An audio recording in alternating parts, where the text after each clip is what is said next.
अब बात करते हैं क्रिकेट की। तो सह मुल्की वनडे सीरीज जो है उसके दूसरे मैच में न्यूजीलैंड ने जनूबी अफ्रीका को 6 विकेटों से शिकस्त देकर फाइनल के लिए क्वालिफाई कर लिया है। कामयाबी देखिए, न्यूजीलैंड की दोनों मैच जीत गए हैं और सीरीज में न्यूजीलैंड की ये लगातार दूसरी फतह है। पाकिस्तान और जनूबी अफ्रीका का मैच सेमीफाइनल की हैसियत इख्तियार कर गया है। दोनों टीमों के दरमियान 3 मुल्की वनडे सीरीज का तीसरा मैच 12 फरवरी को नेशनल क्रिकेट स्टेडियम कराची में खेला जाएगा। न्यूजीलैंड और जनूबी अफ्रीका की क्रिकेट टीमें इन दिनों पाकिस्तान के दौरे पर हैं, जहां तीनों टीमों के दरमियान सह मुल्की वनडे सीरीज खेली जा रही है। दोनों टीमों के दरमियान सह मुल्की सीरीज का तीसरा मैच डे एंड नाइट होना है और इसी पर हमने करनी है जी डिस्कशन। हमारे साथ मौजूद हैं doctor of cricket Iqbal Beg साहब। अस्सलाम वालेकुम मिर्जा साहब, कैसे हैं आप?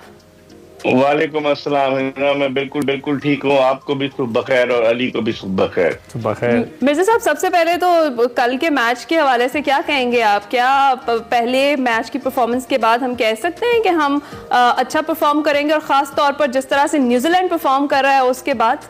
देखिए, कल का जो मैच है कल खेला जाएगा वो इम्पोर्टेंट है पाकिस्तान के लिए। अगर पाकिस्तान ये मैच जीतता है तो फाइनल के लिए, जिस तरह आपने कहा, क्वालिफाई करेगा। लेकिन जिस तरीके से न्यूजीलैंड ने परफॉर्म किया है ना इन 2 मैचेस में, एक मैच में उन्होंने जो है वो टारगेट को चेस किया जो कल वाले मैच में, उससे पहले वाले मैच में उन्होंने पहले बैटिंग की। बड़ी बैलेंस टीम है उनकी और आज रात 12 बजे तक आखिरी डेडलाइन है कि टीमें अपनी जो 15 रुकनी स्क्वाड में तब्दीली कर सकती हैं। तो अब पाकिस्तान पर सबकी नजरें, खबरें आ रही थी। चेयरमैन साहब का भी एक स्टेटमेंट आया था कि सिलेक्शन कमेटी को कहा है कि अगर रिव्यू करना चाहते हैं तो रिव्यू करें।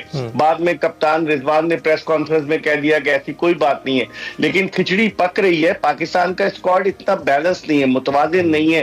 सिर्फ एक स्पिनर है। दुनिया की दीगर टीमें 3-3, 4-4 स्पिनर लेकर आ रही हैं और पाकिस्तान के ग्रुप में न्यूजीलैंड भी है और भारत भी है। तो न्यूजीलैंड डार्क हॉर्स साबित होगा इस चैंपियंस ट्रॉफी का, क्योंकि उनकी टीम बड़ी मुतवाज़िन टीम है और वो सेमीफाइनल के लिए फेवरेट हो सकते हैं, क्योंकि इस ग्रुप से पाकिस्तान, न्यूजीलैंड, बांग्लादेश और भारत है। बांग्लादेश की परफॉर्मेंस इतनी अच्छी नहीं है, तो मुकाबला होगा पाकिस्तान, न्यूजीलैंड और भारत में कि कौन सी 2 टीमें सेमीफाइनल के लिए क्वालिफाई करती हैं। बहुत तगड़ी टीम दिखाई दे रही है न्यूजीलैंड की और उन्होंने साबित भी किया है पिछले 2 मैचेस में हमारे सामने, और कितने बड़े मार्जिन से जीत रही है मेरे साथ। लेकिन अब साउथ अफ्रीका के साथ जो मैच है पाकिस्तान का कल का, उसके हवाले से क्या आप कहेंगे कि पाकिस्तानी टीम अब तैयार है साउथ अफ्रीका से जीतने के लिए, कि कहीं खुदा न खास्ता ऐसा ना हो कि उनसे भी हार जाए?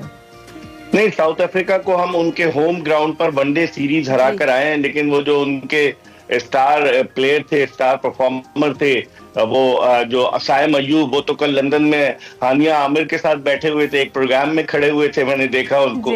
अब लगता है कि वो फिटनेस रीगेन कर रहे हैं। लेकिन फिर भी जिस तरीके से साउथ अफ्रीका ने पहला मैच खेला है कल न्यूजीलैंड के खिलाफ, 300 से ज्यादा रन्स किए हैं। मैथ्यू ब्रेस्की ने जो डेब्यू पे 150 रन किए। हालांकि आप साउथ अफ्रीका ने जो कल मैच खेला उसमें उसके सिर्फ 4 खिलाड़ी ऐसे थे जो चैंपियंस ट्रॉफी के स्क्वाड में शामिल हैं, बकिया 7 खिलाड़ी शामिल नहीं है। और उनके 2-3 खिलाड़ी हेनरिक क्लासन, कैशव महाराज वगैरह सब कराची पहुंच गए। तो लग रहा है कि कल के मैच में साउथ अफ्रीका अपनी फुल स्ट्रेंथ के साथ जाएगा और अपने उन खिलाड़ियों को ट्राई करेगा जो चैंपियंस ट्रॉफी में साउथ अफ्रीका की नुमाइंदगी करेंगे। अब उनके लिए बड़ी एक ट्रिकी सिचुएशन है। ओपनर ब्रेस्की ने 100 कर दिए, 150 हाईएस्ट स्कोर है वनडे इंटरनेशनल क्रिकेट में डेब्यू पर किसी भी बैट्समैन का, और वो दुनिया के 20वें बैट्समैन है। पाकिस्तान के अब तक 3 खिलाड़ी जो हैं वो डेब्यू पे 100 कर चुके हैं, सलीम इलाही, उनके अलावा आबिद अली और इमामुल हक। लेकिन अब देखते हैं कि वो क्या साउथ अफ्रीका चेंज करता है। उनके कैशिफ महाराज लेफ्ट आर्म स्पिनर जबरदस्त हैं, तबरेज शम्सी भी स्पिनर है, एडन मार्करम भी आ जाएंगे, उनकी टीम बहुत तगड़ी है, डेविड मिलर भी आ जाएंगे। तो अब देखते हैं कि पाकिस्तान किस तरीके से रिस्पॉन्ड करता है। सही है। और मिर्जा साहब, बाबर को न्यूजीलैंड के खिलाफ बतौर ओपनर खिलाने पर भी बहुत ज्यादा तनकीद हुई थी। आपको लगता है कि दूसरे मैच में भी करवाई जाएगी फिर ओपनिंग बाबर से?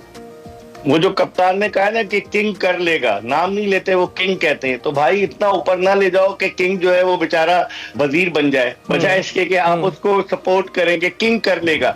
अब उसने क्या किया, 10 रन किए पहले मैच में। और बाबर आजम ने इससे पहले अपने वनडे इंटरनेशनल करियर में, आप उनको 10 साल हो रहे हैं, सिर्फ 2 मरतबा इनिंग्स ओपन की थी और दोनों मरतबा वो नाकाम रहे थे। अब उनसे इनिंग्स आप ओपन करा रहे हैं, कॉम्बिनेशन नहीं अच्छा ना है ना, कॉम्बिनेशन की बात होनी चाहिए कि आप इसमें आपने एक ओपनर रखा हुआ है फखर जमान, अगर वो खुदा ना खास्ता नहीं चलेगा तो बाकी बैटिंग लाइनअप पर प्रेशर आ जाएगा। तो कॉम्बिनेशन के हवाले से लोग क्रिटिसाइज कर रहे हैं कि पाकिस्तानी टीम में एक स्पिनर एक ओपनर है, तो ये कहाँ का इंसाफ है। बिल्कुल ठीक। तो लेकिन अगर आप ओपनिंग के लिए किसी को भेजें फखर के साथ, तो आप किसको भेजेंगे इसी स्क्वाड में से आपको चूज करना पड़े?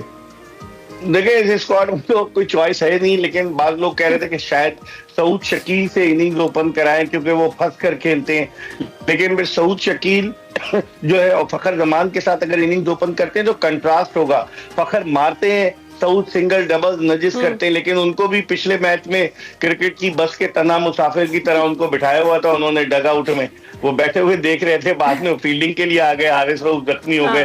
तो अब होगा क्या, ये कॉम्बिनेशन तो टीम मैनेजमेंट डिसाइड करेगी। वैसे तैयब ताहिर का नाम भी ले रहे हैं बहुत सारे लोग, उस पर क्या कमेंट करेंगे?